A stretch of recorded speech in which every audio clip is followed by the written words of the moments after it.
ये प्रश्न NTPC exam 2025 में पूछा गया था। आइए देखते हैं इस प्रकार के प्रश्नों को एग्ज़ाम हॉल में कैसे हल किया जाता है। तो एक कस्बे की वर्तमान जनसंख्या 2,60,000 है। प्रतिवर्ष 25% की दर से बढ़ रही। 3 वर्ष पूर्व और 2 वर्ष पूर्व की जनसंख्या का अंतर पूछा गया है। तो 3 वर्ष पूर्व 25% से बढ़ रही। 25% का मतलब होता है 1/4।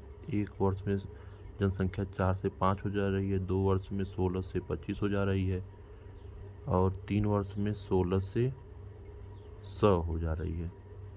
अब हमें इन तीनों को बराबर करना पड़ेगा क्योंकि ये तीनों एक ही वर्ष की जनसंख्या है, अर्थात 3 वर्ष पहले की जनसंख्या है।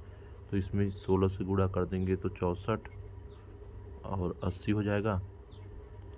यहाँ पर 4 से गुणा कर देंगे तो 64, 125 64 और 100 हो जाएगा। यहाँ पर 64, यहाँ पर तो 64 रहेगा ही। 64 से यहाँ पर 125, क्योंकि क्यूब करेंगे तो 64 125 हो जाएगा। यहाँ पर 64 और 125 तो है ही।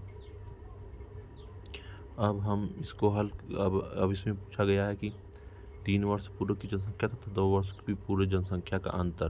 तो ये जो 125 है ये 3 वर्ष बाद की जनसंख्या है। ये 2,60,000 के बराबर है। तो हमसे पूछा गया है कि 3 वर्ष पूर्व की जनसंख्या तथा 2 वर्ष पूर्व की जनसंख्या का अनुमान। 125 से 1 वर्ष पूर्व 100 जनसंख्या, 2 वर्ष पूर्व 80 और 3 वर्ष पूर्व 64। 3 वर्ष पूर्व 64 और 2 वर्ष पूर्व 80 के बीच का अंतर कितना हो जाएगा? तो ये हो जाएगा 16।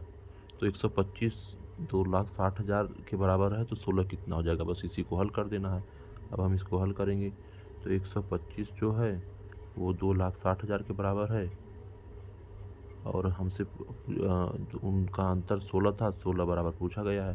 तो 125 का जब हम इसमें भाग देंगे 2,60,000 में तो कितनी बार जाएगा? 125 दूना 250, फिर 10, फिर 8, फिर 0 बार जाकर 8, 2080 बार जाएगा और 2080 में हम जब 16 से मल्टीप्लाई कर देंगे तो आंसर हमारा बी आ जाएगा 33,280, जो कि सही आंसर है।